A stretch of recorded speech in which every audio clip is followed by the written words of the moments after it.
Sa simula ng pelikula, isang school teacher na nagngangalang Jenny, ang makikitang nagtatrabaho sa local daycare, at talagang mahilig siya sa mga bata. Meron siyang kasintahan na nagngangalang Steve Taylor, at habang hinihintay na matapos ang kanyang klase, tiningnan niya ang singsing dahil plano niyang mag-propose sa kanya sa loob ng sasakyan. Plano nilang maglakbay sa kanayunan, kung saan plano ni Steve na magkaroon ng isang romantic na proposal. Medyo mahaba ang biyahe, at lumubog na ang araw bago sila nakarating sa kanilang destinasyon. Hindi sigurado ni Steve ang daan, kaya umasa siya sa tulong ng GPS. Bago makarating sa isang pub, napansin nila na ang mga lokal ay hindi nagsasagawa ng wastong etika sa kalsada at sobrang babastos nila. Kinabukasan, nakarating na sila sa Eden Lake, isang gated community sa gitna ng kakahuyan. Ang lugar ay dating isang pampublikong parke, bago ito tinake over ng real estate. Sa mas malalim na parte ng kagubatan, sa wakas ay nakita na nina Steve at Jenny ang isang majestic view kung saan matatanaw ang buong bayan.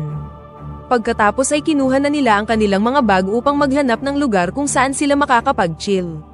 Sa daan, isang mahiyaing bata na nagngangalang Adam, ang nakita nilang nag-iipon ng mga insekto, at nilapitan siya ni Jenny para kamustahin siya. Gayunpaman, ang bata ay nag-aatubili na makipag-usap sa kanila dahil sila ay mga estranghero, kaya nagpatuloy na sila sa paghahanap sa lawa. Kalaunan, nakarating na ang dalawa sa tahimik at napakagandang lawa, kung saan plano nilang magsaya. Habang nandoon, nagbabad sila sa ilalim ng araw, habang niyayakap ang isa't isa. Hindi nagtagal, dumating ang dalawang batang lalaki upang paalisin si Adam, na nasa tabi rin ng lawa. Dahil isa rin siyang guro, naawa si Jenny sa bata matapos mabuli ng kanyang mga kabarkada. Para hindi ito maisip, pinikit niya ang kanyang mga mata para makaidlip habang nakababad sa araw, nang tumahol sa kanya ang isang Rottweiler. Natakot si Jenny nang makita ang malaki at hindi pala kaibigang aso, na nasa isang delikadong distansya mula sa kanya. Nagambala ang kanilang pagpapahinga dahil sa mga delinkwenteng teenager, na sinakop ang kanilang mapayapang lugar. Nang lumangoy si Steve sa lawa, muling tumahol ang aso kay Jenny, kaya kinumpronta ni Steve ang mga teenager tungkol dito. Inutos niya sa grupo na ihinto ang kanilang malakas na musika, ngunit tumanggi silang gawin ito. Sa halip, ang kanilang pinuno na si Brett, ay walang galang lang na inulit ang kanyang mga salita. Ang iba pang miyembro ay sina Cooper, Harry, Ricky, Mark, at ang nag-iisang babae na si Paige. Ang inis na si Steve ay nagpas siyang manatili, at sa panahon ng kanilang malakas na musika at maingay na aso, binubuli pa nila ang dalawa na umalis. Ang isa sa mga teenager ay sinuri pa si Jenny gamit ang binocular, kaya tinakpan niya ang sarili nang sa palagay niyang sinisilipan na siya. Bago umalis ang mga bastos na binatilyo, inilabas ni Brett ang kanyang hotdog, ngunit hindi ito pinansin ni Jenny dahil hindi naman ito kalakihan. Kinagabihan, nagtayo si Steve ng tent, habang si Jenny naman ay namulot ng kahoy para sa kanilang overnight stay. Sa panahong yun, narinig niya ang mga kaluskos mula sa malayo ngunit hindi niya ito pinansin. Nang gabing yun, ang magkasintahan ay inenjoy ang kanilang oras sa tabi ng campfire, ngunit napansin pa rin ni Jenny ang mga ingay na nagmumula sa kakahuyan. Habang naglalampungan sa loob ng tent, ang mga ingay ay bumagabag pa rin kay Jenny, kaya lumabas na si Steve upang mag-imbestiga. Kinaumagahan, napagtanto nila na pinuputakte ng mga insekto ang kanilang pagkain, at wala silang ibang choice kundi ang kumuha ng pagkain sa ibang lugar. Sa kanilang pag-alis, nasagasaan ni Steve ang isang walang lamang bote na iniwan ng mga teenager. Sa kabutihang palad, nagawa pa rin niyang ayusin ang mga gulong at pagkatapos ay umalis na patungo sa bayan. Pagdating nila, dumaan ang mga teenager sa harap nila sakay ng kanilang mga bisikleta. Sa pagkainis, napuno na si Steve, kaya sinubukan niyang sundan ang mga ito ngunit hindi niya nagawang makasunod. Bumisita sila sa isang diner kung saan tinanong ni Steve ang waitress tungkol sa grupo ng mga binata, ngunit tinawanan lamang niya ang mga ito. Tinanong ni Steve kung kilala niya ang mga magulang ng mga bata, ngunit naging defensive ang waitress at sinabing hindi niya sila mga anak. Not mine. Never mind. Not my kids. Pagkatapos mag-almusal, nakita ni Steve ang ilang mga bisikleta sa labas ng isang bahay at sa tingin niya ay pag-aari ito ng mga teenager. Nang ma-curious, itinigil niya ang sasakyan, at nakiusap sa kanya si Jenny na wag nang palakihin ang sitwasyon dahil hindi ito worth it. Gayunpaman, determinado si Steve na turuan ng leksyon ang mga teenager. Bukas ang bahay, kaya pumasok siya para tingnan kung may tao sa loob. Makalipas lang ang ilang minuto, dumating ang may-ari, na nagkataong ama din ni Brett. Uminit ang kanyang ulo pagkatapos niyang tawagin ang kanyang anak, iniisip na nasa loob ito ng silid maghapon. Sa kabutihang palad, nakatakas si Steve sa bintana bago siya makita ng may-ari. Nagmamadali siyang pumunta sa sasakyan, at nagmaneho si Jenny pabalik sa lawa pagkatapos ng kapanapanabik na insidente. Pagdating doon, nagpa siya si Steve na mag-scuba diving, habang si Jenny naman ay natulog sa dalampasigan.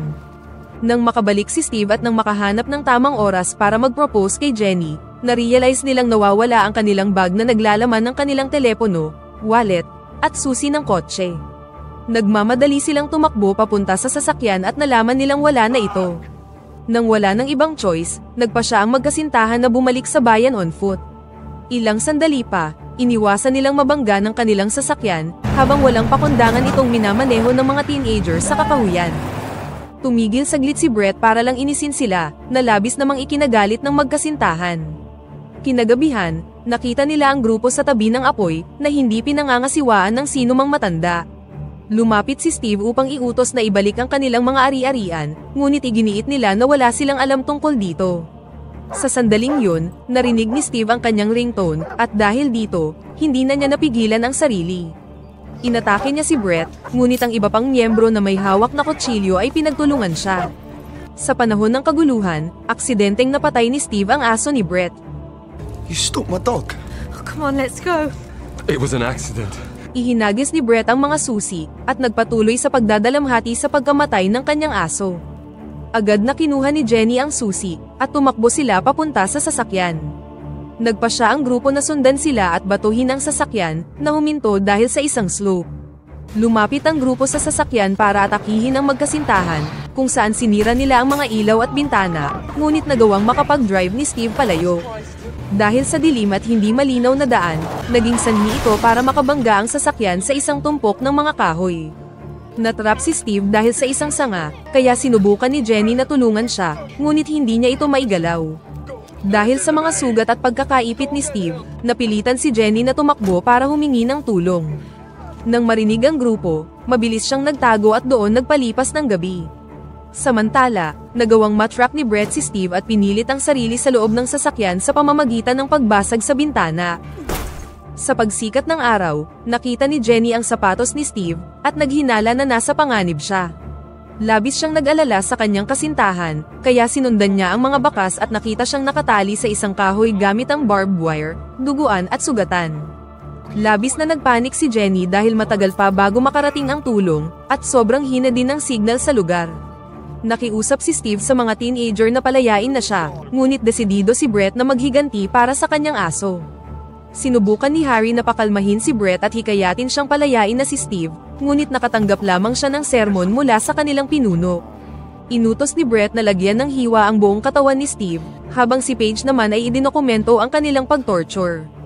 Nagpalitan ng bawat miyembro sa pananakit kay Steve, na nagdulot ng higit pang mga sugat sa kanya. Pinanood ni Jenny ang buong pangyayari at wala siyang magawa kundi ang umiyak habang nagtatago. Na-realize niya na papatayin nila ang kanyang kasintahan, kaya ginamit niya ang Bluetooth sa kanyang GPS para kumonekta sa telepono ni Steve. Tumawag siya sa 999 para humingi ng tulong, ngunit napansin ito ni Brett at naramdaman niyang nasa malapit lang si Jenny. Naging dahilan ito para ibunyag ni Jenny ang kanyang sarili, at hinayaan ang grupo na habulin siya, habang si Steve naman ay nakakuha ng pagkakataon na palayain ang kanyang sarili sa kabila ng sakit. Ang mga teenager ay sumakay sa kanilang mga bisikleta habang hinahabol si Jenny sa kagubatan, ngunit nagawa niyang maiwasan ang mga ito sa pamamagitan ng paggamit ng isang kahoy upang matumba sila sa kanilang mga bisikleta. Nagawa niyang makalayo at tumakbo para mailigtas si Steve, nang makatagpo siya ng isang maliit na mobile home. Isang telepono ang nasa loob ng bahay, ngunit masyado itong malayo at hindi niya ito maabot. Nang makarating ang mga teenager sa lugar, walang mapagtataguan si Jenny, kaya umakyat siya sa bubong at nagtago doon bago pa siya makita ng grupo. Nang walang nakita, bumalik si Ricky kung saan nila itinali si Steve, at nagulat nang malamang nakatakas siya. Ipinaalam niya ang bagay na ito kay Brett, kaya tumakbo muli ang grupo, ngunit sa pagkakataong ito ay upang hanapin si Steve. Habang binubuksan ni Steve ang pinto ng sasakyan, biglang tumunog ang alarm, na nagdulot ng sapat na ingay para marinig ito ng lahat. Nang naalerto sa tunog, nalaman ng grupo na ang isa sa kanilang mga target ay malapit sa sasakyan. Sa huli, muling nakasama ni Jenny si Steve at muntikan na siya nitong mahampas sa pag-aakalang isa siya sa mga miyembro. Tinulungan niya si Steve na tumakbo sa abot ng kanilang makakaya, ngunit sobrang lubha ng kanyang mga sugat. Napunta sila sa isang maliit na cabin kung saan sinubukan niyang asikasuhin ang kanyang mga sugat, ngunit nakatitiyak si Steve na ito na ang kanyang katapusan. Habang ginagamot ang mga sugat ni Steve, nakahanap si Jenny ng engagement ring. Samantala, nahanap ng grupo ang cabin at nang buksan nila ito, nakita lang nila ang first aid kit na may dugo ni Steve sa buong lugar. Nagawang magtago ni Jenny sa ilalim ng cabin, nakalubog sa tubig habang hawak si Steve. Ngayon, nasa kritikal na kondisyon na ang kanyang kasintahan, at narinig ang mga teenager na nagpaplanong patayin sila. Pagkatapos umalis ang grupo, hinila niya ang katawan ni Steve sa lupa, kung saan niya ito hiniga. Mapagdamdaming sinabi ni Jenny na oo sa kanyang proposal, bago tumakbo para humingi ng tulong. Sa kasamaang palad, aksidenteng natapakan ni Jenny ang isang malaking spike, dahilan para mapasigaw siya sa sakit at nakuha ang atensyon ng grupo. Para hindi mahuli, gumapang siya sa isang tagong espasyo para tanggalin ang spike na malalim na nakatusok sa paa niya, ngunit wala siyang choice kundi tiisin ang sakit. Humiga siya saglit para mabawi ang kanyang lakas, nang makita niyang nakatayo si Adam sa malapit. Sinubukan niyang hiramin ang telepono ni Adam, ngunit tumanggi siyang ipahiram ito sa kabila ng kanyang desperadong pakiusap. Dito nabunyag na ang intensyon ni Adam na tumulong ay ganap na kabaligtaran. Itinext niya sa grupo ang kanilang lokasyon, na inilagay si Jenny sa malaking panganib. Ilang sandali pa, isang miyembro ang nagpatumba sa kanya. Nang magkamalay si Jenny, nakita niya ang sarili na nakatali sa isang puno, sa tabi ng walang buhay na katawan ni Steve. Plano ng grupo na sunugin ang dalawa, ngunit nag-alangan ng ilan sa mga miyembro na gawin ito. Pinilit ni Brett si Adam na magsindi ng match at ihagis ito sa puno na basang-basa sa gasolina. Ayon kay Brett, tatanggapin si Adam sa grupo kapag sinunog niya ng buhay ang magkasintahan. Dahil sa pagod na lagi na lang siyang mag-isa at laging binubuli, sinunod niya ang kanilang kondisyon. Sinunog muna niya ang katawan ni Steve, habang si Paige naman ay kinukunan ang nangyayari. Gaya ng isang baliw, natuwa si Brett nang makita ito at tumalon sa kagalakan. Sinubukan ni Adam na tumakas sa lugar, ngunit nahuli siya ng mga miyembro. Dahil sa apoy, ang lubid na nakatali kay Jenny ay unti-unting nasunog, at ito ang nagbigay sa kanya ng perpektong pagkakataon upang makatakas. Sinubukan ni Brett na lumapit sa kanya, ngunit pinigilan siya ni Jenny gamit ang isang sulo. Ginamit ni Brett si Adam bilang pain para bumalik si Jenny, ngunit hindi niya pinansin ang paghingi ng tulong ng bata. Nang makalayo ng kaunti, nasaksihan niya si Adam na sinunog ng buhay ni Brett at ng kanyang grupo. Patuloy na hinanap ni Jenny ang kanyang daan palabas sa kagubatan gamit ang isang mapa, na nakuha niya matapos basagin ang salamin na humahawak dito. Nang marinig niyang papalapit na ang grupo, nagtago siya sa basurahan sa kabila ng nakakadiring amoy nito. Ilang sandali pa, nakita niya ang dalawang miyembro sa labas, naghahanap ng anumang mga palatandaan sa kanya, ngunit kalaunan ay umalis din sila. Hindi nagtagal, lumabas si Jenny sa bin at kumuha ng isang piraso ng basag na salamin for self-defense. Sa sandaling yun, nakita niya si Cooper mula sa salamin at sinaksak siya sa leeg. Habang dumudugo siya hanggang sa mamatay, hinawakan siya ni Jenny, at dito niya na-realize na tinutulungan siyang makatakas ng bata. Nang gabing yun, natagpuan ng grupo ang walang buhay na katawan ni Cooper, na nag-trigger sa kanila na maghiganti pa.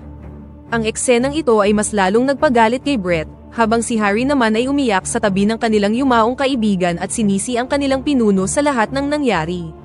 Sinimulan niyang tawagan ng isang tao sa kanyang telepono, na nag-udyok kay Brett na bugbugin siya sa kabila ng kanyang pag-iyak, na kalaunan ay ikinamatay din ni Harry. Nang makita ito, tumakbo si Paige, natatakot sa tila hindi mapigilang kalupitan ng kanilang kaibigan. Samantala, sa wakas ay narating ni Jenny ang kalsada, kung saan may dumaan na isang sasakyan.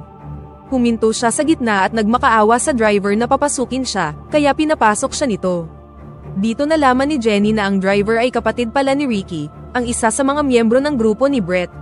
Habang tinatawagan si Ricky, nagpanik si Jenny at ninakaw ang van. Dahil sa matinding galit, sinadya niyang sagasaan si Paige nang walang anumang pagsisisi, na naging sanhi ng pagkamatay ng dalagita.